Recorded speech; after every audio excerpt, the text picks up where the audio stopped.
Bonjour et bienvenue sur notre chaîne. Aujourd'hui dans cette vidéo, nous allons parler de 5 éléments liés dans les relations amoureuses. La vidéo risque d'être longue, mais très riche en contenu pour une meilleure relation. Donc écoute attentivement tout ce qui sera dit dans cette vidéo car ces conseils te seront utiles dans ta relation présente ou dans le futur. Je te souhaite une bonne écoute. Les signes d'une relation toxique et comment y faire face. Dans l'introduction, nous allons faire la présentation du sujet et de son importance. Donner une définition d'une relation toxique. Dans la première partie, nous parlerons sur comment comprendre les relations toxiques. D'ailleurs, qu'est-ce qu'une relation toxique? Définition et caractéristiques. Différence entre une relation saine et toxique. Ensuite, les types de relations toxiques. Relations amoureuses. Amitié. Relations familiales. Relations professionnelles. La deuxième partie va comporter les signes d'une relation toxique. 1. Signes émotionnels. Sentiment constant de stress ou d'anxiété. Sentiment de culpabilité ou de honte. Perte de confiance en soi. 2. Signes comportementaux. Isolement des amis et de la famille. Changement de comportement ou d'habitude. Dépendance excessive à l'autre personne. 3. Signes physiques. Problèmes de santé liés au stress. Fatigue constante. Troubles du sommeil. Parlant des relations toxiques, il est important de savoir d'où ce concept tire sa source. Dans le cadre des facteurs personnels, nous avons des problèmes d'estime de soi. Des expériences traumatisantes passées. Pour les facteurs relationnels, il y a un manque de communication. Une attente irréaliste. Enfin pour les facteurs culturels et sociaux. Influence des normes sociales. Rôle de genre et dynamique de pouvoir. Attaquons dans la quatrième partie, les conséquences des relations toxiques. 1. Conséquences émotionnelles. Dépression et anxiété. Perte d'identité. 2. Conséquences physiques. Problèmes de santé chronique. Impact sur le système immunitaire. 3. Conséquences sociales. Isolement social. Difficulté à établir de nouvelles relations. La cinquième partie va nous aider à trouver une solution pour faire face à une relation toxique. 1. Reconnaître le problème. Prendre conscience des signes. Évaluer la situation objectivement. 2. Établir des limites. Apprendre à dire non. Importance des frontières personnelles. 3. Chercher du soutien. Parler à des amis ou à la famille. Consulter un professionnel.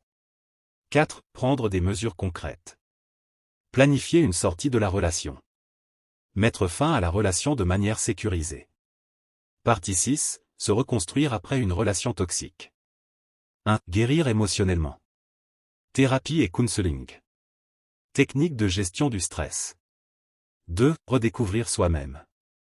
Activités et hobbies. Renouer avec des relations saines. 3. Prévenir les futures relations toxiques. Identifier les drapeaux rouges. Construire des relations saines et équilibrées. Dans la phase conclusion, on vous parlera. Récapitulation des points principaux. Encouragement et soutien pour les lecteurs. Maintenant, rentrons dans l'univers des faits et réactions. Introduction. Les relations humaines sont au cœur de notre existence. Elles peuvent nous apporter un immense bonheur, mais aussi causer des douleurs profondes. Lorsque nous parlons de relations toxiques, nous faisons référence à celles qui, plutôt que de nous élever, nous tirent vers le bas. Ce livre a pour but de vous aider à reconnaître les signes d'une relation toxique et à y faire face efficacement. Que vous soyez actuellement dans une telle relation ou que vous souhaitiez simplement en apprendre davantage pour aider quelqu'un d'autre, ce guide vous fournira les outils nécessaires pour naviguer ces eaux troubles. Partie 1. Comprendre les relations toxiques. Une relation toxique se caractérise par un schéma de comportement destructeur et négatif qui peut se manifester de diverses manières. Elle peut affecter n'importe quel type de relation, qu'il s'agisse d'une relation amoureuse, d'une amitié, d'une relation familiale ou professionnelle. Contrairement aux relations saines qui reposent sur la confiance, le respect et la communication ouverte, les relations toxiques sont marquées par la manipulation, le contrôle et l'abus émotionnel ou physique. Partie 2. Les signes d'une relation toxique. L'un des premiers signes d'une relation toxique est le sentiment constant de stress ou d'anxiété lorsque vous êtes avec la personne concernée. Vous pouvez vous sentir constamment sur la défensive ou marcher sur des œufs. Un autre signe clé est l'isolement progressif des autres. La personne toxique peut essayer de vous éloigner de vos amis et de votre famille, limitant ainsi votre système de soutien. Partie 5. Comment faire face à une relation toxique? La première étape pour faire face à une relation toxique est de reconnaître le problème. Il peut être difficile d'admettre que quelqu'un que vous aimez ou à qui vous tenez vous cause du tort. Cependant, reconnaître les signes est crucial pour votre bien-être. Ensuite, il est essentiel d'établir des limites claires. Cela peut signifier apprendre à dire non et à défendre vos propres besoins et valeurs. Conclusion. Se libérer d'une relation toxique peut être un processus long et difficile, mais il est essentiel pour votre santé émotionnelle et physique. En prenant des mesures pour reconnaître et traiter ces relations, vous pouvez retrouver votre autonomie et construire des relations plus saines et plus épanouissantes à l'avenir. Souvenez-vous, il n'est jamais trop tard pour faire un changement positif dans votre vie. Deuxième élément, les bases d'une communication efficace en amour. Introduction. L'importance de la communication en amour. La communication est la pierre angulaire de toute relation amoureuse réussie. Elle permet aux partenaires de se comprendre, de résoudre les conflits et de renforcer leurs liens. Une communication efficace en amour est essentielle pour bâtir une relation solide et épanouissante. Dans ce script, nous explorerons les bases d'une communication efficace en amour, en examinant les techniques, les défis et les stratégies pour améliorer cette compétence cruciale. Partie 1. Comprendre la communication en amour. Définition de la communication en amour. La communication en amour ne se limite pas aux mots échangés entre les partenaires. Elle englobe également les expressions non verbales, les gestes, les regards et les comportements. La communication en amour vise à exprimer ses sentiments, ses besoins, ses désirs et ses préoccupations de manière claire et respectueuse. Les différents types de communication. 1. Communication verbale, les mots que nous utilisons pour exprimer nos pensées et nos émotions. 2. Communication non verbale, les expressions faciales, le langage corporel, le contact visuel et les gestes. 3. Communication émotionnelle, la capacité à exprimer et à comprendre les émotions de l'autre. Les piliers d'une communication efficace. Pour qu'une communication soit efficace en amour, elle doit être basée sur 3 piliers fondamentaux. 1. L'authenticité, être honnête et ouvert sur ses sentiments et ses pensées. 2. L'écoute active, écouter attentivement et avec empathie son partenaire. 3. Le respect, traiter l'autre avec considération et éviter les comportements blessants. Chapitre 2. Les techniques de communication efficace. L'écoute active. L'écoute active est une compétence cruciale dans toute relation amoureuse. Elle implique de prêter une attention totale à ce que dit l'autre, sans interruption ni jugement. Voici quelques techniques pour pratiquer l'écoute active. 1. Établir un contact visuel, regarder son partenaire dans les yeux montre que l'on est engagé dans la conversation. 2. Paraphraser, reformuler ce que l'autre a dit pour s'assurer de bien comprendre. 3. Poser des questions, encourager l'autre à développer ses pensées et ses sentiments. La communication non violente, CNV. La communication non violente, CNV, est une méthode développée par Marshall Rosenberg qui vise à améliorer la qualité des échanges et à résoudre les conflits de manière pacifique. Les 4 étapes de la CNV sont 1. Observer sans juger, décrire les faits sans les interpréter ni les juger. 2. Exprimer ses sentiments, dire ce que l'on ressent face à la situation. 3. Identifier ses besoins, expliquer quels besoins ne sont pas satisfaits. 4. Formuler une demande claire, demander à l'autre de poser une action concrète pour répondre à nos besoins. L'assertivité. L'assertivité est la capacité à exprimer ses sentiments et ses besoins de manière honnête et directe, tout en respectant ceux de l'autre. Être assertif permet de communiquer efficacement sans agresser ni se soumettre. Quelques clés pour développer l'assertivité. 1. Utiliser des « je », exprimer ses sentiments en commençant par « je » plutôt que « tu ». 2. Exprimer ses besoins, dire clairement ce dont on a besoin ou ce que l'on souhaite. 3. Fixer des limites, être capable de dire « non » de manière respectueuse. Partie 3. Les défis de la communication en amour. Les obstacles à une communication efficace. 1. Les malentendus, ils surviennent lorsque les messages ne sont pas clairement exprimés ou compris. 2. Les émotions intenses, la colère, la frustration ou la tristesse peuvent entraver une communication claire et respectueuse.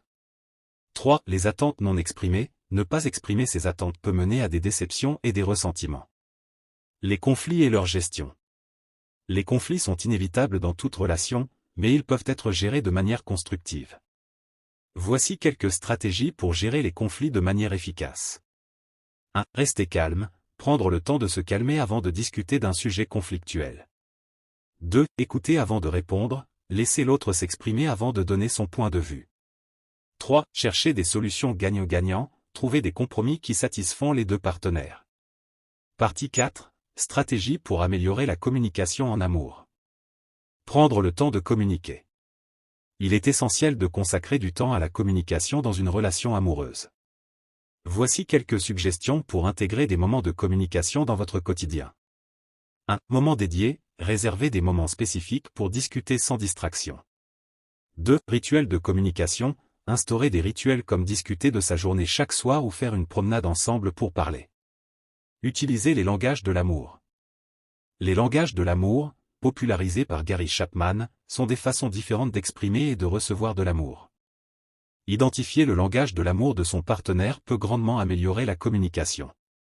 Les 5 langages de l'amour sont 1. Les paroles valorisantes, exprimer son amour par des compliments et des paroles encourageantes. 2. Les actes de service, montrer son amour par des actions et des services rendus. 3. Les cadeaux, offrir des cadeaux significatifs pour exprimer son amour. 4. Le temps de qualité, passer du temps de qualité ensemble. 5. Le toucher physique, exprimer son amour par des gestes tendres et des câlins. Pratiquer la gratitude. La gratitude joue un rôle crucial dans le renforcement des relations amoureuses. Exprimer sa gratitude de manière régulière peut améliorer la satisfaction relationnelle et renforcer le lien entre les partenaires. Voici quelques conseils pour intégrer la gratitude dans votre relation. 1. Exprimer la gratitude quotidienne, prendre le temps de remercier son partenaire pour les petites choses qu'il fait au quotidien. 2. Tenir un journal de gratitude, notez chaque jour 3 choses pour lesquelles vous êtes reconnaissant envers votre partenaire. 3. Partager des moments de gratitude, instaurez des moments réguliers où vous partagez ce que vous appréciez chez l'autre. Encouragez la communication ouverte. Une communication ouverte et honnête est essentielle pour maintenir une relation saine et épanouissante. Voici quelques stratégies pour favoriser une communication ouverte. 1. Créer un environnement sûr, assurez à votre partenaire qu'il peut s'exprimer sans crainte de jugement ou de représailles. 2. Encouragez l'expression des émotions, invitez votre partenaire à partager ses émotions et ses préoccupations. 3. Être réceptif aux feedbacks, accueillir les feedbacks de votre partenaire avec ouverture et considération. Pratiquez la pleine conscience. La pleine conscience peut grandement améliorer la qualité de la communication en amour. Être pleinement présent dans l'instant et attentif à son partenaire permet de mieux comprendre et répondre à ses besoins. Voici quelques techniques de pleine conscience à pratiquer en couple. 1. Méditation de pleine conscience, pratiquez la méditation ensemble pour renforcer votre connexion et votre présence.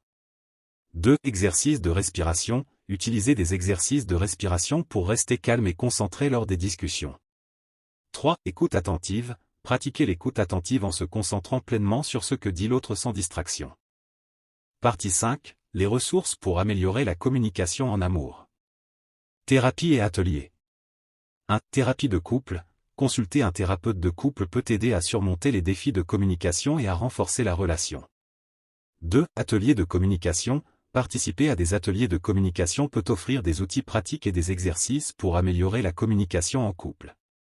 3. Groupe de soutien, rejoindre des groupes de soutien pour couple permet de partager des expériences et d'apprendre des autres. Applications et outils numériques.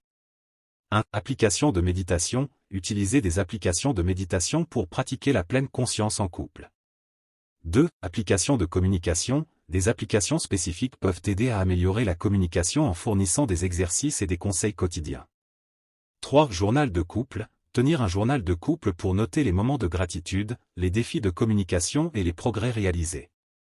Conclusion. Résumé des points clés. La communication efficace en amour est essentielle pour bâtir et maintenir une relation saine et épanouissante.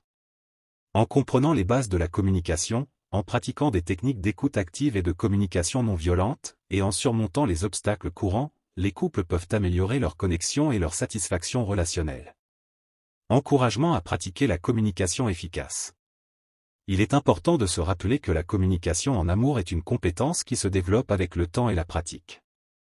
En investissant dans la communication, les couples peuvent renforcer leurs liens et créer une relation plus profonde et plus enrichissante. Troisième élément, l'importance de l'écoute active dans les relations. Introduction. Présentation du sujet, l'écoute active est une compétence essentielle dans la communication humaine. Elle implique non seulement d'entendre les mots de l'autre personne, mais aussi de comprendre et de répondre de manière appropriée à ses émotions et à ses besoins.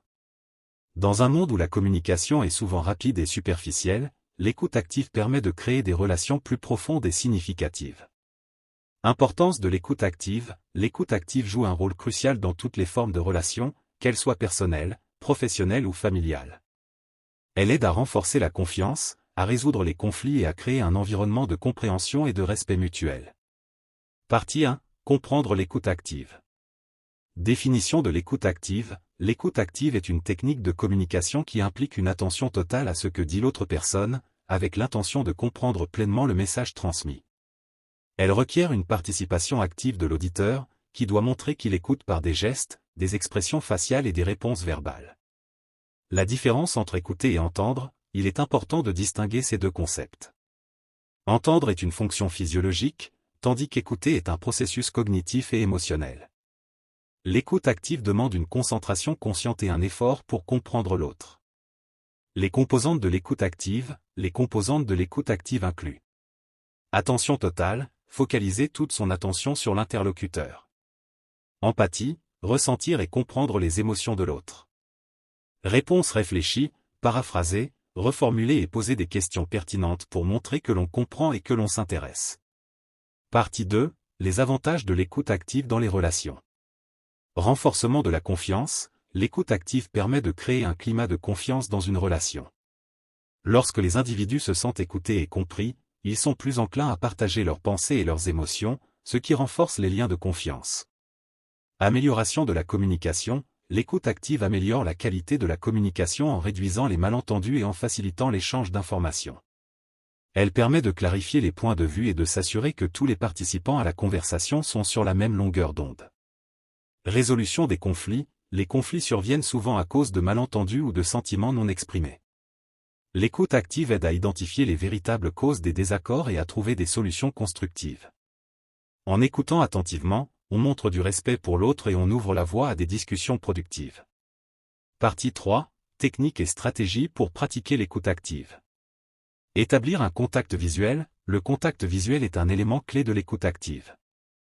Il montre à l'interlocuteur que l'on est engagé dans la conversation et que l'on accorde de l'importance à ce qu'il dit. Utiliser des questions ouvertes. Les questions ouvertes encouragent l'interlocuteur à développer ses pensées et à partager plus d'informations. Par exemple, au lieu de demander « As-tu passé une bonne journée ?», on peut demander « Qu'est-ce qui a marqué ta journée aujourd'hui ?» Paraphraser et reformuler. Paraphraser consiste à reformuler ce que l'interlocuteur a dit avec ses propres mots. Cela montre que l'on a bien compris et permet de clarifier les points potentiellement ambigus. Par exemple, si quelqu'un dit « Je suis vraiment stressé par ce projet », on peut répondre « Il semble que ce projet te cause beaucoup de stress ». Éviter les distractions. Pour pratiquer l'écoute active, il est crucial de minimiser les distractions. Éteindre le téléphone, éviter de regarder la télévision ou de lire des emails pendant une conversation importante montre que l'on accorde toute son attention à l'interlocuteur. Montrer des signes d'encouragement, utiliser des petits signes verbaux et non verbaux, comme hocher la tête, dire « oui » ou « je comprends », montre que l'on suit la conversation et encourage l'autre personne à continuer à parler. Éviter de juger ou d'interrompre. L'écoute active implique d'écouter sans porter de jugement ni interrompre l'autre personne. Cela permet à l'interlocuteur de se sentir respecté et entendu, et d'exprimer ses pensées et ses sentiments librement. Partie 4. L'écoute active dans les relations de couple. Importance dans la communication conjugale. Dans une relation de couple, l'écoute active est essentielle pour maintenir une communication saine. Elle permet de comprendre les besoins et les attentes de l'autre, de résoudre les désaccords de manière constructive et de renforcer l'intimité émotionnelle. Exercices pour couple. Les couples peuvent pratiquer l'écoute active à travers des exercices spécifiques, comme les conversations structurées où chacun prend le temps d'écouter l'autre sans interruption, ou les sessions de feedback où l'on exprime ses sentiments de manière ouverte et honnête. Témoignages et études de cas. Des témoignages de couples qui ont intégré l'écoute active dans leur relation peuvent offrir des exemples inspirants et des conseils pratiques. Des études de cas peuvent illustrer comment l'écoute active a aidé à résoudre des conflits et à renforcer les liens amoureux. Partie 5, l'écoute active au travail. Amélioration des relations professionnelles, l'écoute active est tout aussi importante dans le milieu professionnel. Elle permet de mieux comprendre les besoins et les préoccupations des collègues, de collaborer de manière plus efficace et de créer un environnement de travail plus harmonieux. Gestion des conflits au travail, les conflits au travail peuvent souvent être résolus grâce à une écoute active. En écoutant attentivement les points de vue des autres, on peut identifier les causes sous-jacentes des désaccords et trouver des solutions mutuellement acceptables. Leadership et écoute active, les leaders qui pratiquent l'écoute active sont plus susceptibles de gagner la confiance et le respect de leurs équipes. Ils montrent qu'ils valorisent les opinions et les contributions de chacun, ce qui favorise un climat de travail positif et productif. Partie 6, l'écoute active dans les relations familiales. Écouter les enfants et adolescents, l'écoute active est particulièrement importante dans les relations avec les enfants et les adolescents. En écoutant attentivement, les parents peuvent mieux comprendre les besoins et les préoccupations de leurs enfants, et établir une communication ouverte et honnête. Relations parents-enfants, l'écoute active aide à renforcer les liens entre parents et enfants. Elle montre aux enfants qu'ils sont importants et que leurs opinions comptent, ce qui favorise leur confiance en eux et leur développement émotionnel. Résoudre les conflits familiaux, les conflits familiaux peuvent être difficiles à gérer, mais l'écoute active peut aider à trouver des solutions. En écoutant les préoccupations de chacun sans jugement, on peut identifier les causes des tensions et travailler ensemble pour les résoudre. Partie 7, défis et obstacles à l'écoute active. Barrières courantes, il existe plusieurs barrières à l'écoute active, telles que les distractions, les préjugés, et les émotions intenses. Reconnaître ces obstacles est la première étape pour les surmonter. Comment les surmonter? Pour surmonter les obstacles à l'écoute active, il est important de pratiquer la pleine conscience, de développer l'empathie, et de créer un environnement propice à la communication ouverte et honnête. Pratique de pleine conscience, la pleine conscience peut aider à améliorer l'écoute active en permettant de rester concentré et présent dans le moment. Des techniques comme la méditation ou les exercices de respiration peuvent être utiles pour développer cette compétence. Partie 8, l'écoute active et la santé mentale. Impact sur le bien-être émotionnel, l'écoute active a un impact positif sur le bien-être émotionnel. Elle permet de se sentir compris et soutenu, ce qui peut réduire le stress et l'anxiété. Écoute active en thérapie, l'écoute active est une compétence clé en thérapie. Les thérapeutes utilisent cette technique pour aider leurs clients à exprimer leurs sentiments et à trouver des solutions à leurs problèmes. Témoignages de professionnels de la santé mentale. Les témoignages de professionnels de la santé mentale peuvent offrir des perspectives précieuses sur l'importance de l'écoute active dans le soutien émotionnel et la guérison. Conclusion. Résumé des points clés, l'écoute active est une compétence essentielle dans toutes les formes de relations. Elle permet de renforcer la confiance, d'améliorer la communication, et de résoudre les conflits de manière constructive. Encouragement à pratiquer l'écoute active. En pratiquant l'écoute active, on peut transformer nos relations et créer des liens plus profonds et significatifs avec les autres. Cette compétence demande du temps et de la pratique, mais les bénéfices en valent largement la peine.